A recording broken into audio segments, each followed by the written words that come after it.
तर मुंबई लोकल साखळी बॉम्बस्फोटातून नुकतीच हायकोर्टाने 12 आरोपींची निर्दोष मुक्तता केली आहे। त्यात जळगावच्या आसिफ खान, बशीर खानचा समावेश आहे। सरकारच्या दबावापोटी यंत्रणांनी आम्हाला खोट्या गुन्ह्यात गोवलं।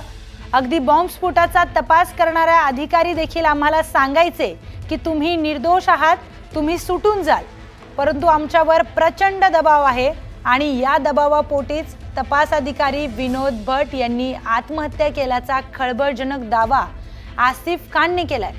एवढेच नव्हे तर यंत्रणांनी मुंबई बॉम्बस्फोट प्रकरणाचा योग्य तपास केला असता आणि त्यातील खऱ्या दोषींना जर पकडलं असतं तर कदाचित देशातले पुढील बॉम्बस्फोट हे टाळता आले असते। तसेच निर्दोष सुटण्याच्या आनंदापेक्षा बॉम्बस्फोटातील मयत आणि जखमींना न्याय मिळू शकला नाही याचं दुःख अधिक असून बॉम्बस्फोटाचे आम्ही देखील एक प्रकारे पीडितच आहोत, कारण आमच्या आयुष्याची 19 वर्ष या खटल्यात बर्बाद झाली असं देखील आसिफ खानने म्हटलंय। त्यांच्यासोबत संवाद साधलाय आमचे प्रतिनिधी विजय वाघमारे यांनी। 2006 मधील मुंबई बॉम्बस्फोट खटल्यातून तब्बल 19 वर्षांनंतर आसिफ खान, बशीर खान यांची निर्दोष मुक्तता झालेली आहे आणि 19 वर्षांनंतर ते आज आपल्या घरी परतलेले आहेत। त्यांच्या नेमक्या काय भावना आहेत, त्यांचं नेमकं काय प्रतिक्रिया आहे ती आपण त्यांच्याकडून जाणून घेऊयात। 19 वर्षांनंतर आपली कारागृहातून मुक्तता झालेली आहे। न्यायालयाने आपल्याला दहशतवादाच्या या जो आपल्यावर डाग होता तो एक प्रकारे आपल्या निर्णयातून पुसलेला आहे। काय पहिली प्रतिक्रिया? मी न्यायालयाचा आभार मानतो आहे की त्यांनी आमच्यावर जे खोटे गुन्हे दाखल गेले होते आणि जे ठपका ठेवला होता ते त्यांनी पुसून ठेवला आहे। कारण मुंबई ट्रेनमध्ये जे ब्लास्ट झाले, जसे प्रकारे लोक मेली होती 190 लोक आणि 1000 लोक त्याच्यात गंभीर रूपे त्यांना इजा झाली होती, ते जे त्याचे पीडित होते, आम्ही पण त्याच्यात पीडित झालो आहे।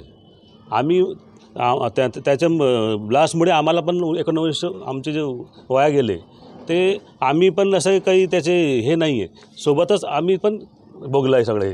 तर आमचं असं म्हणणं आहे की सरकारच्या दबावाखाली इन्व्हेस्टिगेटिव्ह एजन्सीने जे इन्व्हेस्टिगेशन न करता फक्त सोप्या हिशोबाने आम्हाला गुंतवला होता, याच्यात खोटे आरोप टाकून काही पुरावे न करता, काही इन्व्हेस्टिगेशन न करता, ते चुकीचं आहे। आपल्यावर नेमके आरोप काय होते आणि आपली कशा पद्धतीने निर्दोष मुक्तता झालेली आहे? मी एक सिव्हिल इंजिनियर आहे आणि मुंबईच्या मोठ्या कंपनीमध्ये मी इंजिनियर होतो। तिथे मी सकाळी ड्युटीला जायचं आणि संध्याकाळ पण ड्युटीला होतो। माझे मोबाईल पण तिथेच होता, पण यांनी खोटा माझ्यावर असा आरोप ठेवला कारण यांना कोणी सापडला नव्हता आणि केस क्लोज करायचा म्हणून यांनी माझ्यावर असा ठपका ठेवला की मी ते बॉम्ब प्लांट केला आहे ट्रेन बोगीमध्ये। पण हे सगळं खोटं होता, कारण माझी अटेंडन्स आणि माझं लोकेशन जे कांदिवलीचा होता। त्यांनी सगळं तपास केला, सगळं केला, पण ते बोलत होते की आमच्यावर दबाव आहे, आम्हाला हे करायचं आहे, तुम्ही सुटून जाल, असं करून त्यांनी आम्हाला फसवला। त्यामुळे दबावामुळे एक जे ACP होते त्यांनी आत्महत्या पण केली, विनोद भट, ते इन्व्हेस्टिगेशन ऑफिसर होते याचे। दबावामुळेच त्यांनी आत्महत्या केली। नंतर असं आला की भाई आम्हाला जे प्रेशर येतो आहे, गव्हर्नमेंटचं नाव खराब होतं म्हणून त्यांनी आम्हाला फसवलं याच्यात। त्यांना माहीत होता की यांचा काही सहभाग नाही आहे, तरीसुद्धा यांनी फसवलं आम्हाला। माझ्या सुटण्याचा आनंद मला नाही आहे, पण त्या पीडितांना न्याय मिळू शकला नाही याचं मला दुःख आहे, अशाही भावना आसिफ शेख यांनी या ठिकाणी व्यक्त केलेल्या आहेत। विजय वाघमारे, न्यूज 18 लोकमत, जळगाव। बिहारमधील सर्चच्या मुद्द्यावरून दिल्लीपासून पटनापर्यंत राजकीय वाद पेटलाय। संसदेत याच मुद्द्यावरून विरोधक आक्रमक झालेत, तर संसदेच्या दोन्ही सदनामध्ये SIRच्या मुद्द्यावरून विरोधकांनी गोंधळ घातलाय। संसद परिसरात राहुल गांधी, अखिलेश यादव सह अनेक विरोधी पक्षांच्या खासदारांनी निदर्शने केली आहेत, तर दुसरीकडे बिहारमध्ये तेजस्वी यादव आणि SIRच्या मुद्द्यावरून जोरदार हल्लाबोल केलाय। विरोधी पक्षांच्या आमदारांनी बिहार विधान भवनाच्या बाहेर काळे कपडे घालत निदर्शने केली आहेत।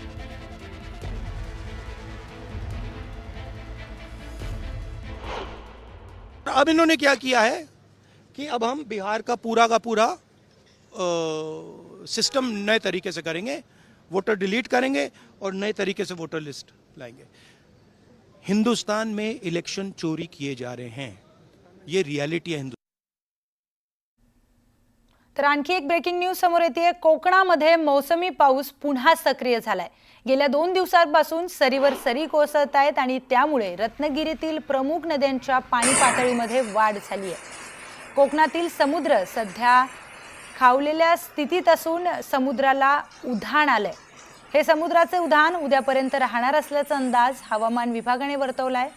तर त्यामुळे किनारपट्टी भागातील नागरिकांनी सतर्कता बाळगावी असं आवाहन प्रशासनाने केलंय।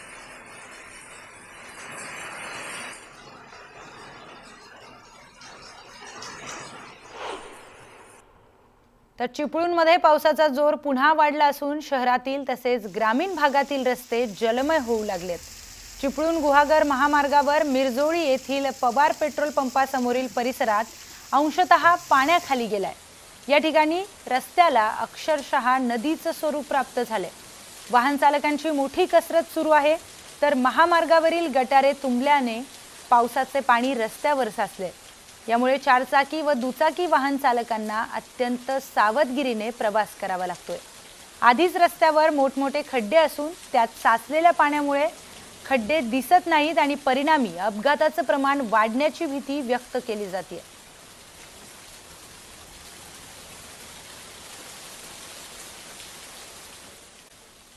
समोर येते कोल्हापूरमधून। तर कोल्हापुरातल्या कसबा बावडा या परिसरामध्ये ड्रेनेज पाईपलाईनचं काम न करता ठेकेदाराला तब्बल 85 लाखाचं बिल महापालिकेने अदा केलंय। महापालिकेने दिलेल्या बिलांमध्ये वेगवेगळ्या पद्धतीने अधिकाऱ्यांनी स्वाक्षऱ्या केल्यानं तिथे शंकेला मोठा वाव मिळतोय। या बिलांवर बोगस महिला इंजिनियरची देखील सही आहे। ही बिलं वेगवेगळ्या विभागामध्ये जात असताना त्या विभागातील अधिकाऱ्यांनी त्याच्याकडे गांभीर्याने न पाहिल्याने 85 लाखाचा भ्रष्टाचार झाल्याचा आरोप शिवसेनेचे कोल्हापूर जिल्हा समन्वयक सत्यजित कदम यांनी केला। या घोटाळ्यामागे आणि घोटाळा करणारा या ठेकेदाराला वाचवण्यासाठी त्याच्या पाठीमागे कोल्हापुरातील आकाचा वरद हस्त असल्याशिवाय ठेकेदार इतकं मोठं धाडस करूच शकणार नाही। त्यामुळे या पाठीमागील आका कोण याचा शोध घेतला पाहिजे अशी मागणी शिवसेनेचे जिल्हा समन्वयक सत्यजित कदम यांनी केली। हा ठेकेदार त्याच्या मी मगाशी तुम्हाला सांगितलं, ह्या ठेकेदारानं याच्या आधी अशाच टेंडर पद्धतीनं चुकीचं पण टेंडर केलं होतं, चुकीचं कोर्टात ऍफिडेव्हिट घातलं होतं। तो ज्यावेळी बिंदू चौक जेलमध्ये होता 4 महिने, त्यावेळी त्यानं ऍफिडेव्हिट करून एक टेंडर भरलं होतं। मी त्यावेळी सांगितलं हा बिंदू चौक जेलमध्ये आहे, या माणसानं ऍफिडेव्हिट केलं कसं काय? तर त्याच वेळी त्या कॉन्ट्रॅक्टरला प्रशासकाने ब्लॅकलिस्ट करायला पाहिजे, पण ते केलेलं नाही। म्हणजे या महापालिकेमध्ये त्या कॉन्ट्रॅक्टरच्या पाठीमागे कोणतर आकार नक्की आहे आणि त्याचा आता शोध लावणार। तर नाशिकच्या हनी ट्रॅप प्रकरणाची सोशल मीडियासह शहरात देखील चर्चा सुरू झाली आहे। हनी ट्रॅप मधील मान्यवरांची नावं ऐकण्यास नाशिककर उत्सुक आहेत, अशा आशयाचे फलक नाशिकमध्ये लावण्यात आले आहेत। नाशिकच्या हनी ट्रॅप प्रकरणाची गुप्तचर विभागाकडून चौकशी सुरू आहे। तर संशयित हॉटेल चालक आणि महसूल अधिकाऱ्यांमध्ये झालेल्या व्यवहारांची देखील गुप्त चौकशी सुरू असल्याचं कळतंय। मात्र प्रकरणाची शहरात आणि सोशल मीडियावर जोरदार चर्चा सुरू झाली आहे। त्यामुळे हनी ट्रॅप प्रकरणामध्ये नावं उघड होणार का याबाबत चर्चांना उधाण आलंय।